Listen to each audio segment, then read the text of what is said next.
Hello, hello. I am tired. I'm Eeby, and I like to make silly little games. But that is not what we're doing today. No, today we're making a very serious game for JuniperDev's very serious game jam. JuniperDev is an amazing content creator and developer that I highly recommend everyone to follow. For those who don't know what a game jam is, basically you and a bunch of other devs have a certain amount of time to make a game, with a given theme. Then you get to play all those games and give feedback. It's really fun and a great way to learn and improve your skills as a developer, and you get to see the creative works of so many other devs. It's a great time, and holy sheep, that's a lot of devs. Well, let's get started. So, most game jams come with a theme, and while there is a built-in need for seriousness, this game also has the theme of spin to win. So time to think of what kind of game to spin up.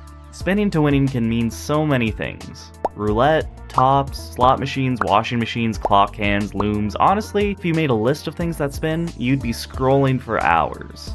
Scrolling! Scroll wheels spin! I can work with that. So I knew I had to make a game where the main mechanic was to use the scroll wheel. I wanted it to feel like moving through posts on a social media app or something like that.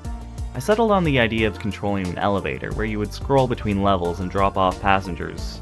I wanted to have it color-coded so that each person would be able to indicate what floor they were going to. If you didn't get them to their floor fast enough, then you would lose. I also needed to plan what game engine I would be using for my game.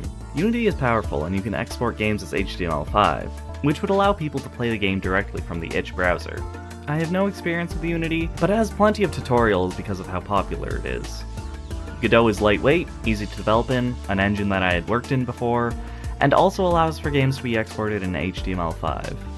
Lastly, Unreal Engine 5 is absolutely overkill in terms of an engine for a small project. It does not allow for HTML5 without some heavy work, but is an engine that I'm also familiar with.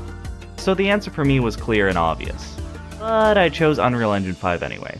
There was a secret fourth option of choosing Unreal Engine 4, which I hear does allow HTML projects. But oops, I didn't think about that until the game jam was almost already over. The first thing I wanted to do was to make up some rough assets to flesh out my idea and have something to work with when I jump into the game engine. I thought it would be cool to blend 2D and 3D assets.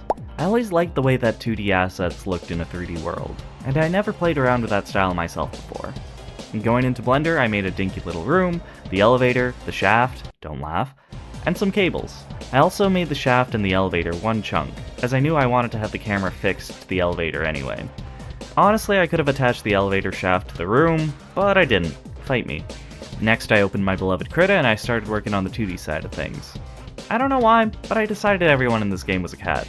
It was a very serious choice, and I definitely had a concrete, empirical, and well thought out reason for it. I just don't want to tell you. I wanted to get the animation for the bellhop just right, because it was the main point of action on screen at all times. Luckily, he doesn't do much. Well, I mean, he works really hard, but he only does one thing. Spin a wheel. 8 frames of animation later, and I had this little friend. Then I wanted to make our elevator passengers. I wanted to build them in a way where they all share the same line art, but their palettes could be swapped to give the appearance of me making many different types of cats. Unreal Engine 5 doesn't seem to support palette swapping to my knowledge, so the best I can think of was to layer multiple sprites on the same actor until the image was built up. Then just swap out the sprites, defining color as needed. I made a few base fur sprites, a bunch of silly, serious, very serious faces, and exported them all, and moved on with my life.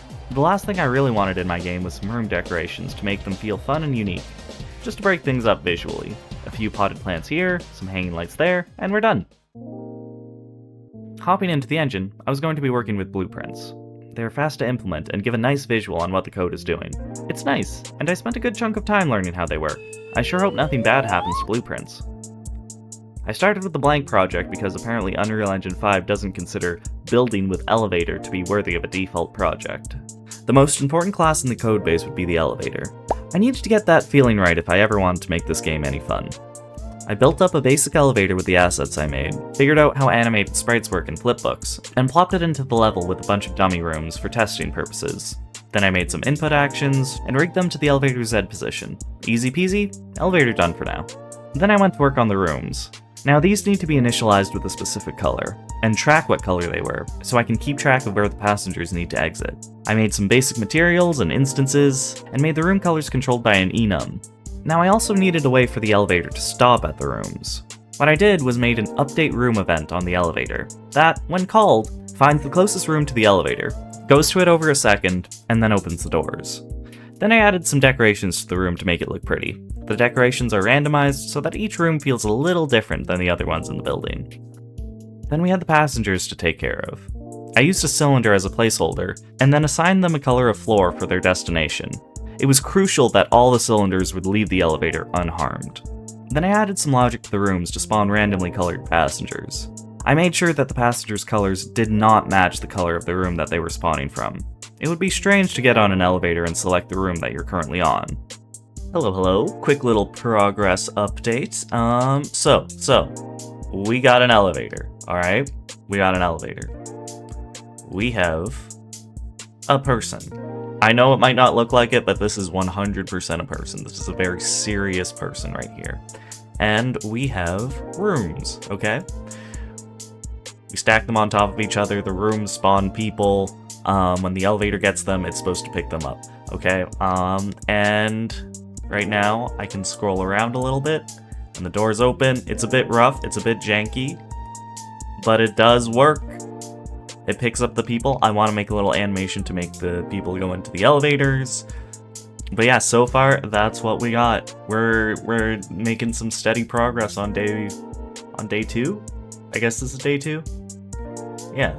I also gave them a little UI progress bar to indicate how long they've been waiting, and made an event fire when it expires. Finally, I added some logic to the elevator to store passengers. When the elevator would stop, it would suck up all the passengers in the room, and release all the passengers stored that matched the color of the room it was on. Here's where I ran into some gameplay issues. I was dead set on having spinning the mouse wheel be the only action in the game. I didn't want any buttons or anything fancy like that. So to stop the elevator, it would wait a moment for the player to stop scrolling, then jump to the nearest floor. This didn't feel too good at all, especially after I also switched the elevator movement to be velocity based instead of just controlling the height directly. So I gave up on my dream of only spinning to play to make the game feel better, and made the space button control the doors. Overall, this was a much better choice, and my game improved because of it. The last big actor that needed to be added was something to spawn and manage the rooms. I wanted the game to get more difficult over time, so rooms would be added and the building should keep stacking up until the player can't handle it anymore. So I made a building class that periodically spawned rooms and checked to make sure that it wasn't spawning a room that didn't already exist. With all the core things in place, I started noticing a few things that could use some cleaning up. First of all, the red and orange and pink and purple rooms looked far too similar. I cut the red and purple ones because pink and orange are the favorite colors of some of my favorite people. Then I finally went back and added in the actual passenger sprites. Look at them all dressed up and ready for the day. I also thought the room's floors, walls, and ceilings being all the same color wasn't very serious. So I took a pic of my own carpet and stucco, took them into Krita to extract some normal maps, and then added them to the rooms as well. So, technically now you could play the game. But what exactly were you playing? There was no fail condition at this point, no score to keep track of, just an expanding building with infinite passengers to manage. That was way too close to real-life capitalism, so I needed to gamify it a bit more. I added some UI to display your health, and made it so that each successful passenger drop-off would increase your score. And I made a little health indicator telling the player that they can fail 3 times before being fired. Next, I wanted an indicator of where the elevator was relative to the rest of the building. So I made some icons, made a widget to represent the building, and added an elevator icon to tell exactly what floor the player was on. I ended up syncing the elevator icon position to the actual Z location of the elevator actor, just because it was easier to check than to periodically pull what floor the elevator was currently on. Plus, it made movement look smooth as heck.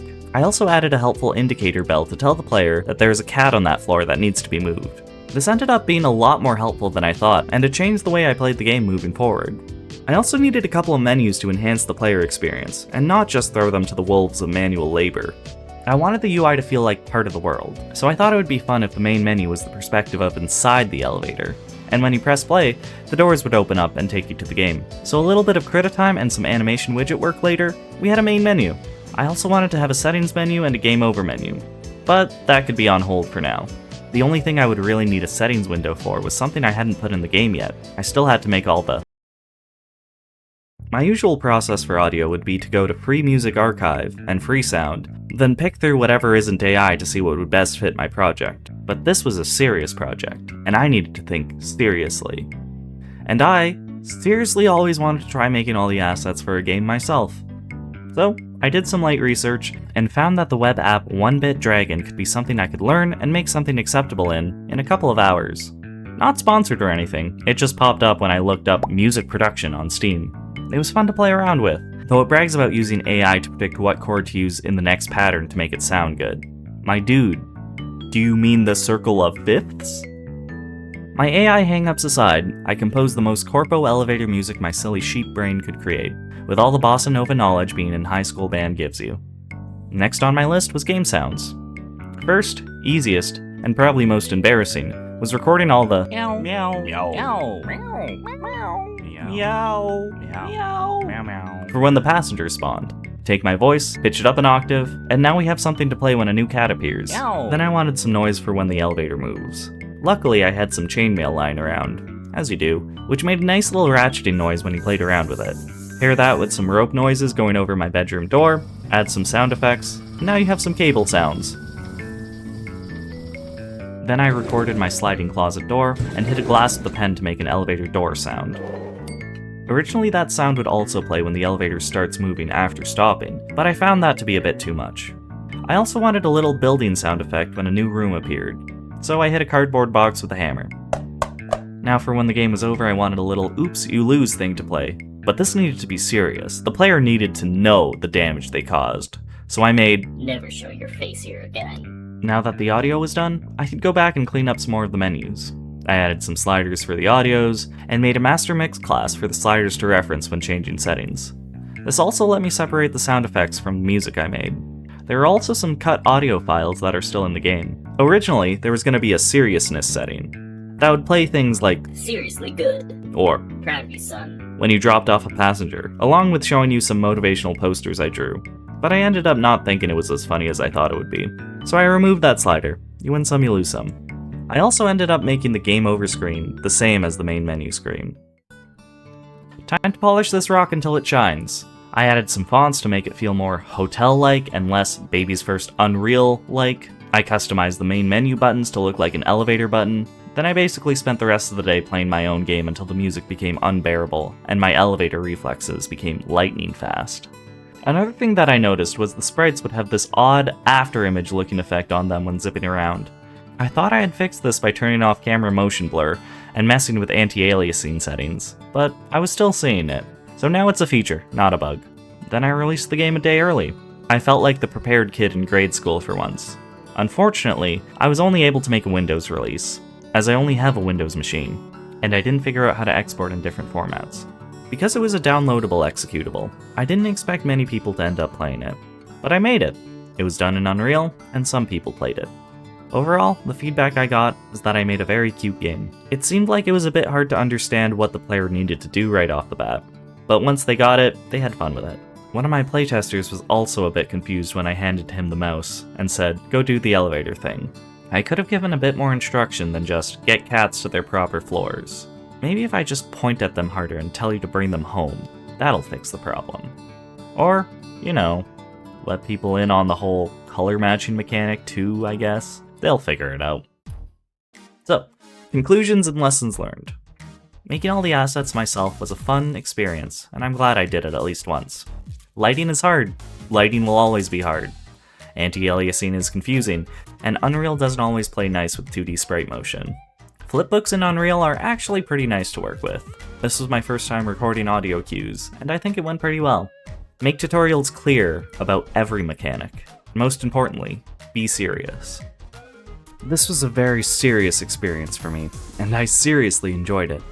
I liked the spin on the theme, and it was nice seeing all the activity in Juniper's Discord about the jam. That's a big part of why I love game jams so much. There's a community aspect to it, and everyone is usually so kind and uplifting. Overall, I liked the game that I made. I set out to make a cute game, and a cute game was created. Nothing too spectacular or breathtaking, just a serious cat working their serious job. I had a lot of fun making this game, and I'm so happy I get to share it with the people around me. I also look forward to playing the other serious spinning games this jam has to offer. Big thanks to JuniperDev for hosting this serious event, and I hope to join in any events that might come along in the future. There's also a small but serious chance that I might end up in her video about this jam, so assuming you haven't, the fuck you doing here? Go watch it already.